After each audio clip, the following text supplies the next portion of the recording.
the one pager is usually the first thing you're going to hand to somebody, right? Here's my project. You're going to show it to a sales agent, distributor, producer, potential investor.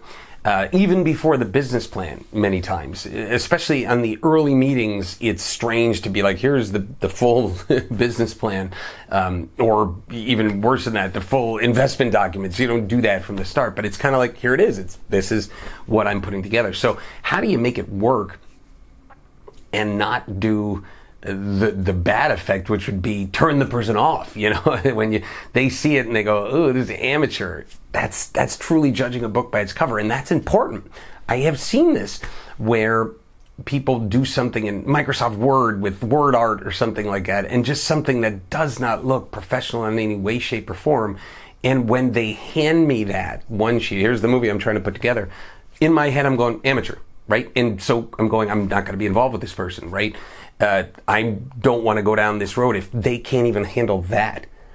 Now, obviously, the opposite doesn't guarantee. If you have this beautiful one-pager, I'm not going to go, wow, guaranteed, let's immediately fund the movie.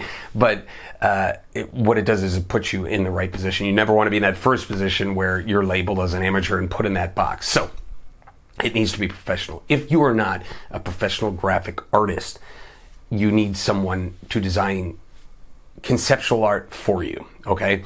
You need them to put the layout together for you. And I say this being an expert at Adobe Photoshop.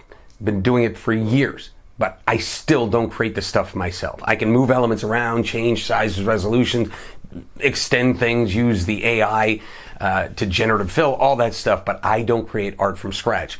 You need an actual graphic artist to do this. One of the places I look at a lot is Fiverr.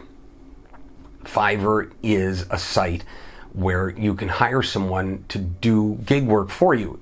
It started as every gig was $5, so that's why it's called Fiverr.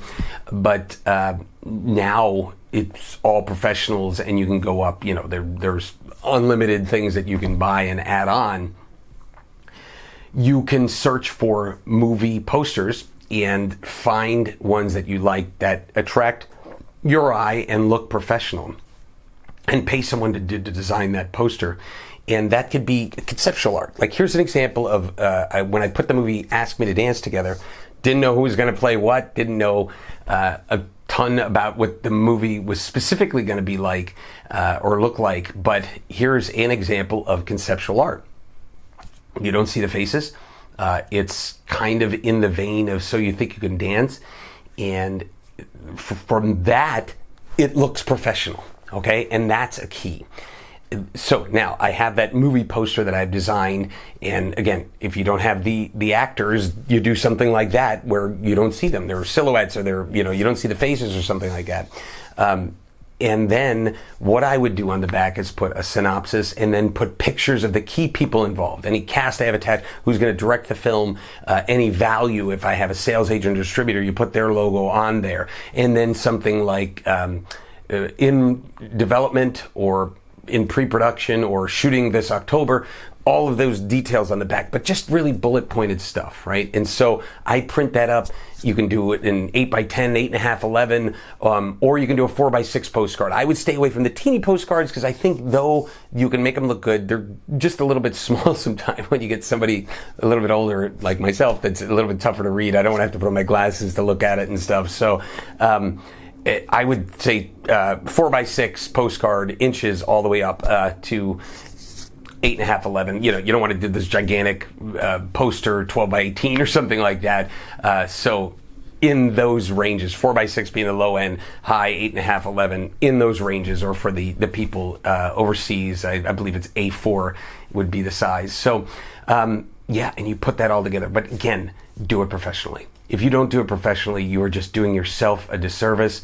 You must make the most professional one sheet possible. Let them judge the book by its cover.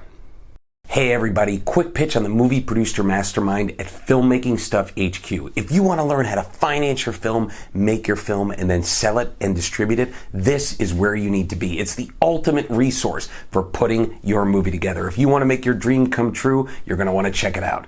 Also, hit like and subscribe to this YouTube channel. We put up new free content every week.